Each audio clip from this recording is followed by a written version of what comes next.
तो फाइनली हम इस पूरे सीरीज के सेकेंड लास्ट लेक्चर पे पहुंच चुके हैं। टॉपिक चल रहा है टेक्नोलॉजी, जिसमें ऑलरेडी दो पार्ट हमने कर लिया। अब एक तीसरा पार्ट है इस पर्टिकुलर टॉपिक पे। कुछ डिटेल मेरे बारे में, important instruction regarding this lecture सब पता है आपको, क्योंकि 11th लेक्चर पे आपको ओवरऑल है ना। तो इसलिए पहले क्वेश्चन पे पढ़ते हैं, जो कि रहा आपके सामने। बोल रहा, which one of the following are useful in the detection of landmines. Landmines को डिटेक्ट करने के लिए सबसे यूजफुल क्या है चार में से? तो करेक्ट जवाब है बीज, है ना। अब इसका इस्तेमाल कैसे करते हैं देखो ध्यान से, बड़ा ही मजेदार है। Bees जो है have been used for detection of land mine due to their ability to sense the chemicals present in explosive. ऐसा कैसे? Researcher have trained bees to associate the scent of explosive with food, and trained bees tend to cluster near area जहाँ पे land mine बिछी हुई है। और drones are then use to monitor करने के लिए इस बीज के मूवमेंट को, and computer analysis of the footage help करता है लोकेट करने में पोटेंशियल लैंड माइन्स को, making the process safer for human involvement in mine clearance efforts. Next है कि लिस्ट वन को लिस्ट टू से मैच करना है। त्रिशूल सबको पता है क्या कि short range surface to air missile है, तो ए का हो जाएगा 3। पृथ्वी भी हमने पढ़ लिया क्या है, सरफेस टू सरफेस मिसाइल है, 4 हो गया। अग्नि क्या है, इंटरमीडिएट रेंज बैलिस्टिक सिस्टम है, तो ये हो गया 2। और नाग सभी को पता है एंटी टैंक मिसाइल है, तो ये हो गया 1। तो 3 4 2 1, 3 4 2 1 हो गया ऑप्शन सी। ठीक है, सब कुछ पता है, इसलिए आगे बढ़ जाते हैं, है ना। अच्छा, नाग क्या है, एंटी टैंक मिसाइल है, एक third generation anti tank missile with range of लगभग 4 kilometre. It is design to destroy tanks in other armed vehicle. वहीं पे अग्नि अग्नि 2 की बात करें तो इंटरमीडिएट रेंज बैलिस्टिक, नहीं अग्नि की बात करें तो क्या है, इंटरमीडिएट रेंज बैलिस्टिक सिस्टम है, जिसका रेंज जो है लगभग 5000 किलोमीटर होता है, और कहीं से भी फायर किया जा सकता है। सारा कुछ हमने ऑलरेडी पढ़ लिया। ठीक है, तो अब लिस्ट 1 को लिस्ट 2 से मैच करना है। तो रेडियो आइसोटोप से इधर इधर डायग्नोसिस यूज है, सबको पता है कोबाल्ट कैंसर में यूज होता है, तो इसका हो गया 4। आयोडीन गोइटर के लिए होता है, किधर दिख रहा, हाँ थायराइड ग्लैंड या गोइटर, ये हो गया 1। सोडियम जो है वो यूज किया जाता है ब्लड डिसऑर्डर के लिए, तो इसका 2 हो गया। और आर्सेनिक जो है ट्यूमर के को ठीक करने के लिए यूज किया जाता है। 3 4 1 2 हो गया करेक्ट जवाब, 3 4 1 2, है ना। देखो आर्सेनिक क्या है, रेडियो आइसोटोप है दैट इमिट्स पॉजिट्रॉन। क्या इमिट करते हैं, positron which are positively charge particle and that can be detected by a PET scanner. जब arsenic 24 is injected into the body, वो बाइंड कर जाता है protein that are involve in the tumour growth and metabolism. By tracing the distribution of arsenic 74 in the body, doctor can locate and measure the size of the tumor. Same manner में cobalt 60 क्या है, radio isotope है that emits gamma ray, जो high energy electromagnetic radiation होती है, that can be detected by a gamma camera. Cobalt 60 use किया जाता है ट्रीट कैंसर, कैसे, by delivering high energy gamma rays to affect cells. When cobalt 60 placed near a tumor, it deliver a high dose of radiation to the cancerous cell while sparing the surrounding healthy tissue. This is called ब्रैकियोथेरेपी या फिर internal radiotherapy. Iodine 131 क्या है, एक radio isotope है जो emit करता है beta particle which are negatively charge particle that can be detected by a scintillation counter. अभी क्या होता है, क्या करना है आपको जानना है कि जब भी कोई भी चीज बहुत ही तेजी से, है ना, साइन करती है बहुत ही ब्रिलियंटली, तो उसको हम क्या बोलते हैं, साइंटिलेशन बोलते हैं। So when iodine 131 is taken orally after injected into the body, it concentrated in the thyroid glands, which regulate the metabolism or growth of the body. By measuring the amount of iodine 131 in the thyroid gland, doctor can diagnose thyroid disorder जैसे कि hypothyroidism, hyperthyroidism, hyper और hypo दोनों है ना, या फिर thyroid cancer. Sodium 24 कैसे use किया जाता है ब्लड सर्कुलेशन के लिए, समझते हैं। Sodium metabolism in the body. Sodium 24 क्या है, रेडियो आइसोटोप है जो इमिट करता है beta and gamma rays which can be detected by a gamma camera या फिर होल बॉडी काउंटर। ठीक है, ओके। नेक्स्ट है कि लिस्ट 1 को मैच करना है लिस्ट 2 के साथ। बाय एयर, है ना, क्या फैलता है, टीबी फैलती है, तो ये हो गया 2। वाटर से कोलेरा होता है, और कांटेक्ट में आने से साइफिलिस होता है, तो ये हो गया 4। और बाई वुंड्स क्या है, टेटनस फैलता है बाई वुंड्स, तो ये हो गया 1। 2 3 4 1 कौन सा है, 2 3 4 1 बी ऑप्शन है, करेक्ट हो गया ऑप्शन बी। ठीक है, सारा कुछ आपको पता है। वाटर से कौन कौन सी बीमारी फैलती है, कोलेरा, टाइफाइड और डाइसेंट्री। वहीं पे बाई एयर टीबी, इन्फ्लुएंजा और कोविड-19। कॉन्टेक्ट में आने से साइफिलिस, रेबीज एंड रिंगवॉर्म। और बाई वुंड से क्या क्या, गैंग्रीन, एंथ्रेक्स और टेटनस। ठीक है, नेक्स्ट है कि विच one of the following is not correctly matched. Anemometer से विंड स्पीड को मेजर किया जाता है। अमीटर जो है इलेक्ट्रिक करंट को मेजर करने के लिए इस्तेमाल किया जाता है।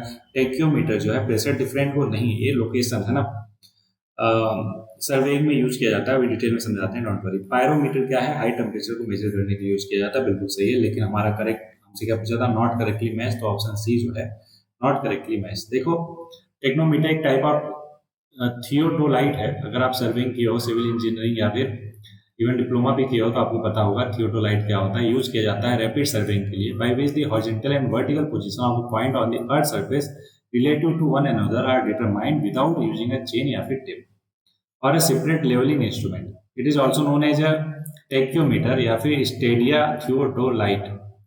क्या है, tacheometer has a special standard diaphragm. ये सारा कुछ जानने की जरूरत नहीं, बस ये जानते रहो किसके लिए इस्तेमाल किया जाता है। और अनियोमीटर, अमीटर और पायरोमीटर सारा कुछ मैंने समझा ही दिया किसके लिए इस्तेमाल किया जाता है, तो आपको ध्यान में रखना है। ड्राई आइस सबको पता है, सॉलिड कार्बन डाइऑक्साइड को बोलते हैं, किधर है 3 पे है। ओके, जीन थेरेपी की बात करें तो ट्रीटमेंट ऑफ कैंसर या treatment of blood disease, freezing living, पहले बाकी बात कर लेते हैं। क्रायोनिक्स क्या है, क्राई का मतलब मैंने आपको समझाया था कि फ्रीज करना किसी चीज को, तो इसका 2 हो गया। कोबाल्ट 60 कैंसर को ट्रीट करने के लिए इस्तेमाल किया जाता है। तो ब्लड डिजीजेस को ट्रीट करने के लिए जीन थेरेपी इस्तेमाल किया जाता है। 34-21 हो जाएगा answer, 3 4 2 1, that is option C, है ना। सारा कुछ जेनरिक है, पता ही है, तो आगे बढ़ जाए। गुड। तो बोला ब्लैक बॉक्स क्या है एरोप्लेन में, इस कंसिस्ट ऑफ मतलब इज ऑफ, किस कलर का होता है, तो देखो ब्लैक बॉक्स अभी एक बहुत ही दुखमयी घटना घटी अहमदाबाद में रिसेंटली, आपको पता होगा, अगर आपने सुना होगा तो सुना ही होगा, इतना ज़्यादा लोग जो है ना उनका डेथ हो गया। तो सब लोग ये ब्लैक बॉक्स ढूंढने में लगे थे, क्यों, क्योंकि ब्लैक बॉक्स क्या करता है, सब कुछ रिकॉर्ड करता है, ठीक है, पूरा प्लेन में क्या चल रहा और कॉकपिट में क्या चल रहा, 2 टाइप का होता है, और एक ऑरेंज कलर का होता है, ना कि ब्लैक कलर का, है ना, ऑरेंज कलर का होता है, ये ध्यान में रखना है आपको। क्या है black box, not actually black in color, it is typically painted bright orange. This color is used to aid in the device's recovery after incident. The flight data recovery एक ये होता है, and the cockpit voice recorder ये CVR। तो FDR और CVR 2 चीजें मिलती है आपको ब्लैक बॉक्स में, और इसको इतना ज्यादा टफ बनाया जाता है कि ये झेल पाए हाई टेम्परेचर और इंश्योर हो पाए कि डेटा रिट्रीव हो पाए in the event of an accident, है ना। High impact forces, high pressure और हाई टेम्परेचर को झेल जाता है, ठीक है। नेक्स्ट है, विच one of the following pair is correctly match. तो न्यूमोनिया किसको इम्पैक्ट करता है, लंग्स को। कैटरेक्ट थायराइड ग्लैंड्स को नहीं, ये बोला करेक्टली मैच, तो न्यूमोनिया सही बात है, लंग्स को करता है। कैटरेक्ट क्या है, आंखों में, है ना, जो लेंस है उसके ऊपर एक परत चढ़ जाती है, तो कैटरेक्ट है ना, ये नहीं है।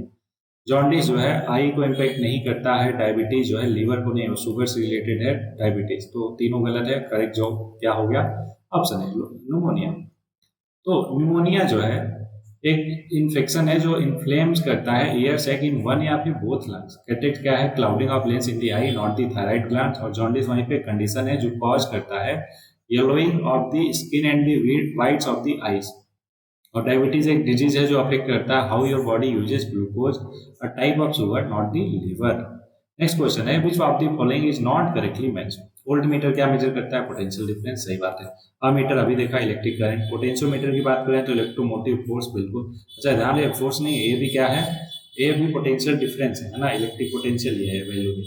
इलेक्ट्रोमोटिव फोर्स ईएमएफ बोलते हैं इसको, इलेक्ट्रोमोटिव फोर्स, ठीक है। फिजिक्स के अगर आप स्टूडेंट हो गए तो पता होगा, नहीं तो कोई बात नहीं, ये ध्यान जानते रहो। पोटेंशियोमीटर इलेक्ट्रोमोटिव फोर्स यूज करने में होता है। गैल्वेनोमीटर इलेक्ट्रिक रेजिस्टेंस, बिल्कुल नहीं। ओम मीटर यूज करते हैं इलेक्ट्रिक रेजिस्टेंस को, या फिर एक और डिवाइस है बताता, हाँ, व्हीटस्टोन ब्रिज भी यूज करते हैं इलेक्ट्रिक रेजिस्टेंस को मेजर करने के लिए, जबकि गैल्वेनोमीटर यूज किया जाता है स्मॉल करंट को डिटेक्ट करने के लिए, मेजर करने के लिए, स्मॉल करंट या स्मॉल वोल्टेज ऑल्सो, ठीक है। तो होपफुली आपको सारा कुछ पता चल गया, इसलिए आगे बढ़ जाएंगे। जेनरिक चीजें हैं कि थ्योरी ऑफ रिलेटिविटी किसने प्रेजेंट किया था, जग जाहिर है अल्बर्ट आइंस्टाइन साहब ने प्रेजेंट किया था थ्योरी ऑफ रिलेटिविटी। 2 टाइप का था, एक जनरल थ्योरी ऑफ रिलेटिविटी 1915 में, और स्पेशल थ्योरी ऑफ रिलेटिविटी 1905 में, ठीक है। इसके लिए ठीक है, ओके। नेक्स्ट है, the name of the India's first indigenous anti radiation missile कौन सा है, वो है रुद्रम। क्या है, ये है एंटी रेडिएशन मिसाइल है इंडिया का, है ना, डेवलप किया गया था बाई DRDO कब, 2020 में। This air to surface missile is design to locate और target radiation emitting sources fulfilling the Indian Air Force need to bolster the suppression of enemy air defense capabilities. Anti radiation missile क्या है समझो. Anti radiation missile जो है are engineered with the purpose of identifying, monitoring और disabling the radar and various communication facilities of opposing forces. ये missile incorporates an in inertial navigation system, a computerized system that relies on the alteration in the object's self-location in conjunction with the GPS, a satellite-dependent technology. तो ये सारा कुछ काम है किसका, anti radiation missile का. Next है BCG vaccine use किया जाता है प्रिवेंशन ऑफ. तो करेक्ट जवाब है टीबी को प्रिवेंट करने के लिए BCG वैक्सीन इस्तेमाल किया जाता है. इसको है ना इन्वेंट किया था अल्बर्ट कैलमेटे और कैमिले गुरिन ने. इन्हीं के नाम पे ये पढ़ा. इसका नाम BCG. क्या नाम है इसका full form? Bacillus Calmette Guerin है ना. It is a vaccine primarily used against TB.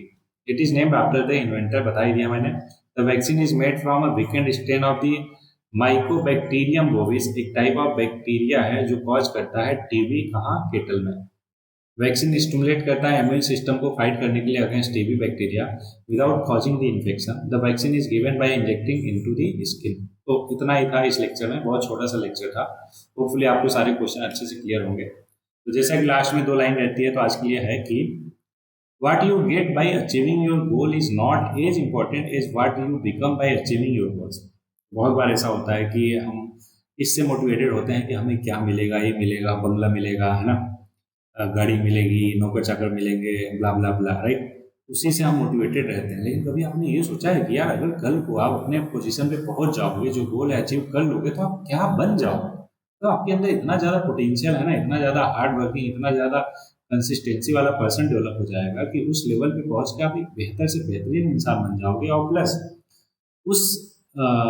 उस अपने गोल पे टारगेट पे पहुंच के जिन टाइप के लोगों के साथ हैंग आउट करोगे, मिलोगे, है ना, उठना बैठना होगा, तो उससे आप कितना, आपकी पर्सनालिटी कितनी बेहतर, कितनी बेहतरीन होगी, है ना. तो इसको बारे में भी सोच के भी आप अपने आप को मोटिवेट कर सकते हो. तो इसी तरीके से अपने आप को मोटिवेट करके पढ़ाई करते रहिए और आगे बढ़ते रहिए. मिलते हैं अगले लेक्चर में.